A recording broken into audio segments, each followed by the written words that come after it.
Harapan masyarakat Indonesia akan keberadaan vaksin untuk mencegah meluasnya wabah COVID-19 di tanah air kembali muncul. Minggu malam sebanyak 1,2 juta dosis vaksin corona jenis Sinovac tiba di Indonesia melalui Bandara Soekarno-Hatta.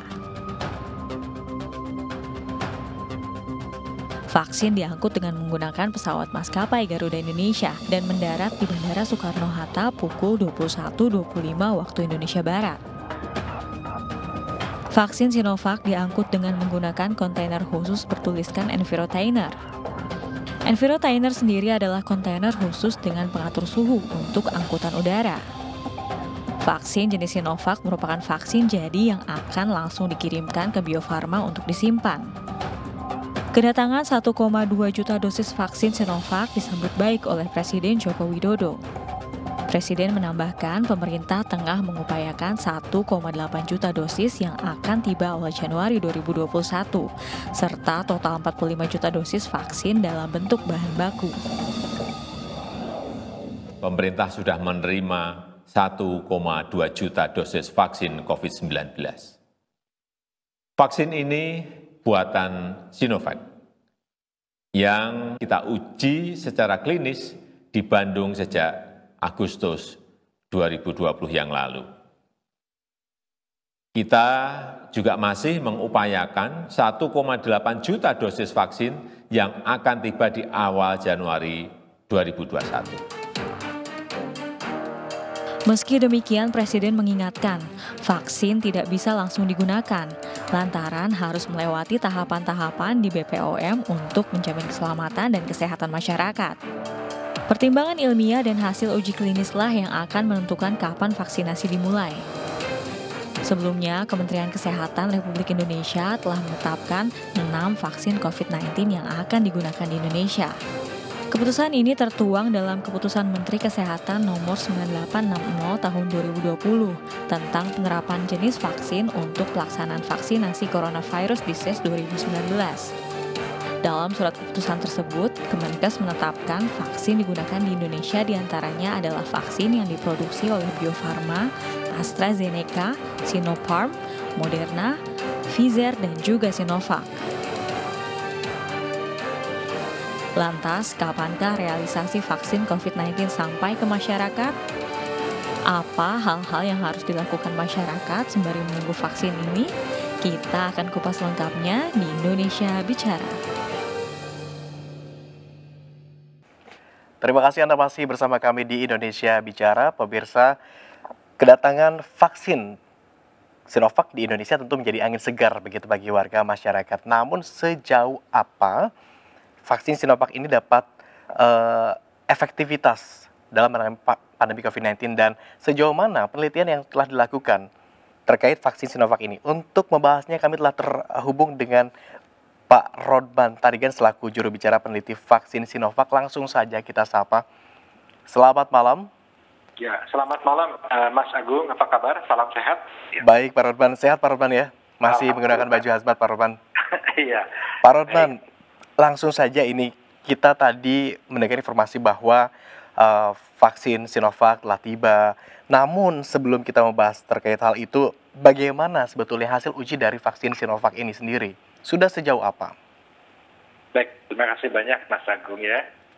Tadi kita mengetahui bahwa uji klinis vaksin COVID-19 dari Sinovac ini sudah dimulai dari bulan Agustus ya.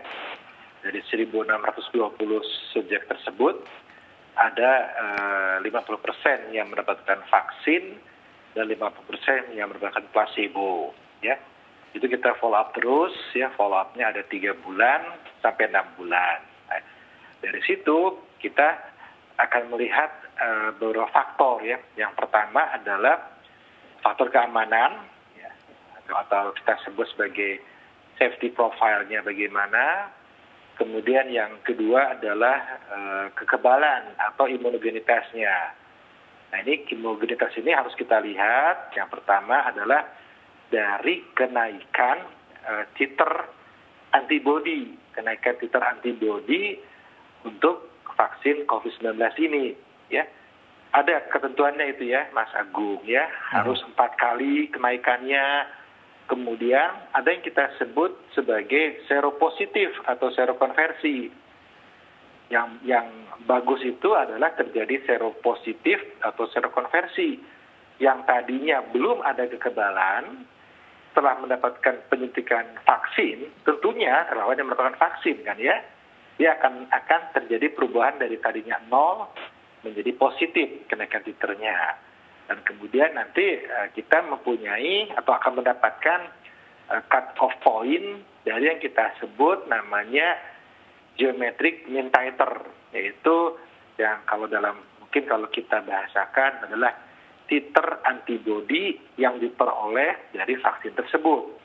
Itu biasanya dari berbagai penelitian, ya berbagai penelitian bukan hanya vaksin COVID, tapi berbagai vaksin yang sudah beredar di dunia, itu kita harapkan di atas 95 bahkan bisa sampai angka nilai 100%. Nah itu yang akan kita amati. Yang berikutnya yang lebih penting adalah efikasi ya. Efikasi ini kita ingin melihat ingin membandingkan bagaimana relawan yang mendapatkan vaksin dan relawan yang mendapatkan placebo, bagaimana efikasinya atau kemanjurannya. Tentu kita berharap kemanjurannya ada di yang mendapatkan vaksin. Itu secara logis pasti demikian ya. Kalau dari WHO diharapkan efikasi atau kemanjuran ini tentunya WHO memiliki cut off point 50% ya. Tapi kita berharap semoga hasilnya lebih dari WHO tersebut, yaitu bisa mencapai angka 80 bahkan sampai 90% efikasinya. Sejauh ini efikasinya berada di angka cut off berapa? Baik, itu pertanyaan yang sangat bagus sekali ya, dan itu semua jurnal yang sudah publish itu yang dicari ya. Berapa efikasi dari semua vaksin ya? Sampai saat ini sebetulnya nih ya, data efikasi dari berbagai vaksin-vaksin yang sudah ada beredar itu belum ada yang di approve sama WHO, Mas Agung ya. Baik. Jadi kalau satu vaksin bisa di approve sama WHO, artinya vaksin tersebut bisa dipakai di dunia. Nah itu yang tentunya kita berharap. Nah, adapun kalau kita lihat sekarang di vaksin tracker ya, itu baru ada 7 vaksin yang digunakan dalam istilah kita sebagai emergency use authority atau limit atau emergency limit. Itu baru ada 7 vaksin yang dipakai dalam keadaan emergensi. Nah, mengenai efikasi ini, itu yang kita cari, Mas Agung. Yang kita cari, yang diuji klinis ini, vaksin Sinovac ini, efikasinya kita lihat 3 bulan sampai 6 bulan ke depan. Baik. Kapan? Yaitu kita berakhir di bulan Mei 2021. Itu on track dari vaksin COVID-19. Baik, untuk menguji efikasi atau efisiensi ini baru akan ketahuan begitu hasilnya di bulan Mei mendatang. Ya. Jika ini ternyata masih belum ada autentifikasi atau izin dari WHO, parameter apa? Parameter apa yang bisa meyakinkan publik bahwa ini nih aman untuk diberikan begitu? Nah, untuk itu ada yang kita sebut sebagai emergency use authority ya. Itu ada kriterianya ya. Istilahnya harus ada data fase 1, fase 2 atau ada data fase 3 dari negara lain. Itu ada, itu bisa memenuhi kriteria emergency use authority. Nah, untuk itu yang bisa mengeluarkan emergency use authority ada di BPOM, Mas Agung. Di Indonesia lembaganya BPOM gitu. Betul, kalau di Amerika namanya FDA, ya, Food Drug Administration. Baik, untuk di Indonesia sendiri BPOM sampai sejauh ini bagaimana? Baik, itu yang mungkin bukan wewenang saya sebagai tim peneliti dan uji klinis, itu ada wewenang di BPOM untuk menjelaskannya, karena dari tim uji klinis melaporkan ada yang kita sebut sebagai ad interim report ya. Yeah. Ad interim report itu akan sedang, sekarang akan dan sedang ya, sebagian sudah kami laporkan ke BPOM dan Bio Farma. Kalau kita scale dari 1 sampai 100, sudah berapa persen ini penelitian berlangsung? Ya, jadi relawan 1.620 ya, Mas Agung ya, yang ikut kan. Nah, yang ad interim report itu adalah 540 Mas Agung. Ad interim report, laporan sementara 3 bulan pasca imunisasi, pasca penyuntikan Mas Agung. Oke, yang 6 bulannya nanti di bulan Mei. Nah, ad interim report ini sedang dan sudah sedang, ada yang sedang, yang sudah going dan yang akan kami laporkan di bulan Desember ini. Baik, itu tadi beberapa tahapan pemberian vaksin barangkali begitu ya, nanti sesuai jadwal. Tapi kita bicara Sinovac ini kan dari Cina. Di negara asalnya sendiri, sudahkah vaksin ini didistribusikan begitu, Pak Tarigan, bagi masyarakat? Nah, yang kami ketahui dari vaksin tracker ya, Sinovac itu baru dipakai emergency use of authority, jadi wewenang negara tersebut, namun belum mendapat approval dari WHO. Apabila vaksin tersebut sudah mendapatkan approval, izin dari WHO, artinya vaksin tersebut bisa dipakai di dunia itu Mas Agung ya. Itu harus demikian. Kalau sudah satu vaksin, misalnya vaksin A sudah mendapatkan prosedur dari WHO, ya bisa dipakai di dunia. Tidak ada istilah lagi namanya emergency use of authority. Baik. Tapi di Cinanya sendiri berarti artinya belum ya, belum sempat didistribusikan begitu? Sudah dipakai. Jadi apa hasilnya ketika sempat didistribusikan di Cina? Hasilnya ya hasilnya belum dapat laporan yang jelas. Mereka sudah menggunakan dengan skala prioritas, yaitu mungkin prioritasnya kan kita tahu adalah tenaga kesehatan, kemudian army untuk army atau mungkin para yang langsung berhubungan langsung dengan masyarakat atau dengan customer. Ada skala prioritas tertentu barangkali ya untuk yang mendapatkan siapa yang terlebih dahulu mendapatkan vaksin tersebut. Betul sekali, itu di semua negara hampir sama kalau saya lihat ya, yaitu adalah tenaga dokter atau para medis, kemudian di situ ada lagi militer ya, dan juga mungkin mereka-mereka yang berkaitan langsung dengan masyarakat. Baik, pemberian vaksin juga kan erat kaitannya nih Pak dengan kondisi kesehatan seseorang ketika sebelum diberikan vaksin. Adakah syarat-syarat tertentu begitu bagi individu yang hendak atau yang akan diberikan vaksin ini? Jadi kita harus paham bersama ya Mas Agung ya, vaksin diberikan kepada orang yang sehat, tapi kalau obat diberikan kepada orang yang sakit ya.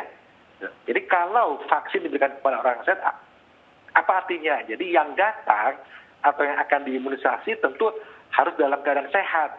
Nah, yang menentukan sehat itu siapa? Adalah nanti dokter yang akan memberikan vaksinasinya. Ya, seperti dalam penelitian ini, ya kita usia 18 tahun sampai 59 memenuhi sehat. Ya, kalaupun ada penyakit misalkan ke arah hipertensi tapi yang terkontrol, ya, nah itu perlu sekali dicermati, ya. Pada saat nanti pemberian itu harus diperhatikan definisi sehat ini tentu ada di tangan dokter tersebut yang akan memberikan vaksinasi, Mas Agung. Baik, itu tadi beberapa syaratnya, tapi barangkali untuk meyakinkan publik nih, sebetulnya rate efektivitas dari Sinovac ini seberapa besar sih Pak?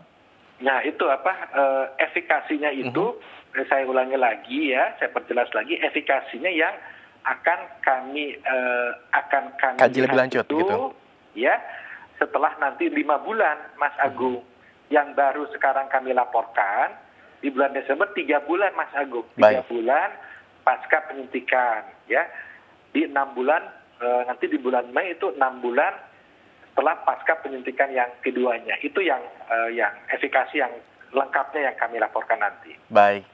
Kita nantikan kalau begitu Pak Rodman bagaimana hasil penelitian selanjutnya. Terima kasih atas waktunya Pak Rodman. Sama-sama Mas Agung, selamat malam, salam sehat. Selamat malam. Dan pemirsa, usai jeda pariwara kami juga masih akan kembali berbincang. Berikutnya ini akan bersama ahli kesehatan masyarakat. Tetaplah bersama kami di Indonesia Bicara.